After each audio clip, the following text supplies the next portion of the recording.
Oh man, so it's crazy how this played out. So we talked about this possibly being a thing when reports came out that Sexyy Red was having a tough time selling out her tour. I said the wrong thing as far as it being an arena tour. It doesn't look like she's doing arenas, but she's still having a tough time because some of her tour dates were canceled.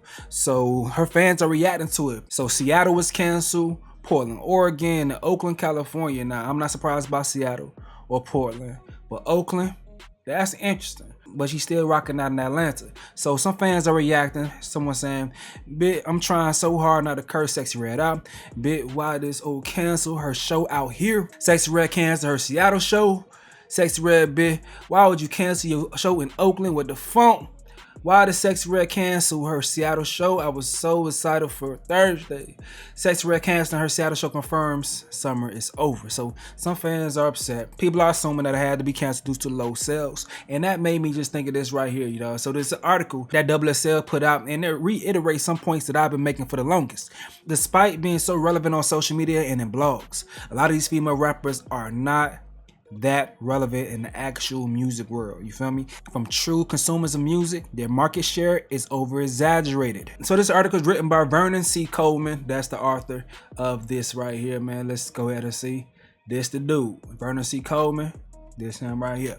All right, let's get to his article. So the homie says the female rap movement has been thriving in the last few years, so much so that many rap fans have surmised that the ladies are running the game. The large number of women who have been taking over the genre simultaneously hasn't been seen before.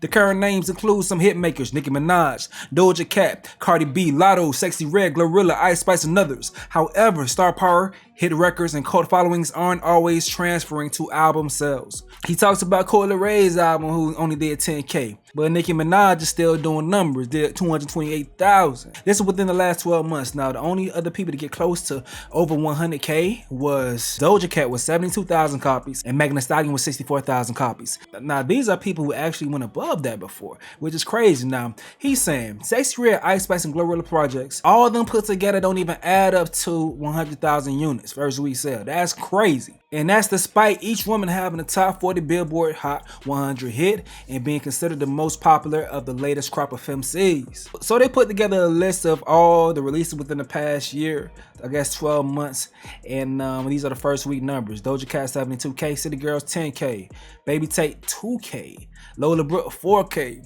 Nicki Minaj 228K, Tara Wack 5K, Flo Milli 16K, Glorilla 33K, Rhapsody 5K, Sexyy Red 28K, Megan Thee Stallion 64K, JT 27K, Ice Spice 28K, Lotto 29K. So he makes the point in the article that hip-hop as a whole, the market share is just down and they're not competing with pop or country. Even Eminem, one of the best-selling rappers of all time, couldn't really compete or put up his normal numbers this past release. So I want to read this one excerpt. It says, "Showcasing these sales numbers for women in hip-hop is no way a slight. Female rappers might be falling victim to a numbers game. While men and women listen to male rappers, a man who listens to hip-hop might be less inclined to stream or buy an album from a female artist, cutting their pool of potential buyers substantially." I agree.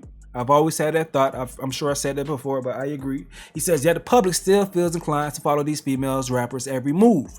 Despite selling 4,000 units, Lola Brooke has a whopping 1.4 million Instagram followers, as well as almost 1 million followers on TikTok. JT has over 7 million followers on IG, despite only moving 27,000 units with her City Cinderella project, and 1 million on TikTok and 3.2 million on X. Lotto only sold 29K, but the rapper maintains a staggering 12.6 million IG followers, 7.9 million TikTok followers, and 4 million X followers. So he wraps up showing love to the ladies despite the low album sales. I guess we just got to understand the market when it comes for these rappers and think about how their presence is going to translate to actual sales. What are these labels going to do when it comes to putting out budgets for these artists, and are they going to try to put them all in 360 deals to make it make sense as far as the money, because the money ain't coming in, I'm sure, or it's going to take a long damn time for the money to come in for these artists. You feel me? See, shit, we got people like Academics exposed last night that the City Girls are in a hold with their record label for their projects because they ain't been making the money back. You got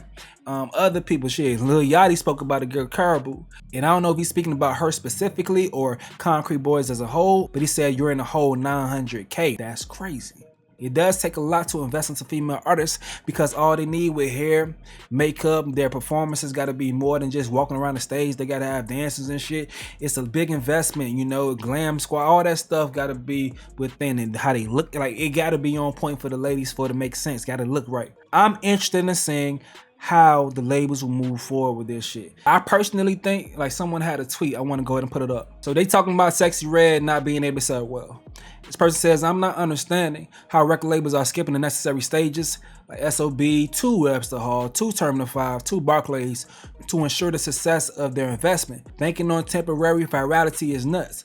Now, this is my thing. When you have an artist like Sexyy Red who came in before a major deal, she had a hit song, you already have money coming in, so you already getting budgets that you play with. So I think these labels feeling like shit, we can go ahead and milk this cash cow while it's rolling in. And the touring company that they went with was AG Touring instead of Live Nation, who was a much more aggressive, who was a much more ambitious touring company because they trying to go ahead and poach or pull artists over to them to work with them, so they're coming with more money. So the record labels are like, shit, if I'm doing something similar to a 360 as far as making sure I'm in bed with you for touring as well, let's go ahead and bring some of that bread in from over there. I don't care if it may hurt you if you don't sell out. We just want the money so we can go ahead and recoup and be straight after investing you.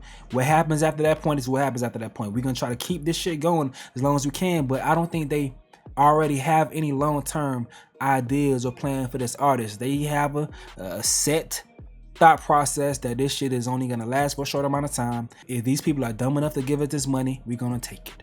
And I think they're taking it, man. And I think that's the case with Sexyy Red as far as, you know, some of these tour spots that they think that she's not ready for. But some people are saying that she's sold out some of these places before, you know, so they're wondering what's the problem right now, what's going on. I don't know. Some people are just chalking that shit up to the economy, saying ain't nobody got no bread to be giving that shit out for Sexyy Red. That folks are saying. That folks are saying. I don't know. But all I'll say is it's obvious that these artists aren't as relevant as we think they are. But they are still influencers. So if you have an issue, if your issue with them is that their persona or their mystique or whatever they have going on may influence people to be negative like them in your eyes, then that problem still may persist because there is a lot of people that's on social media that could still be influenced by them, not even understanding that they ain't bringing in, you know, good long-term money. They still gonna want to be like them because they don't see beyond the smoke and mirror. So I'll let y'all have that right there. Y'all win that right there. But hey, y'all gotta let me know what y'all gotta say in the comment section below. I'm gonna go ahead and get up out of here though. This is another update with Stace. Yo. It's your favorite hood hottest princess, Sexyy motherfucking Red.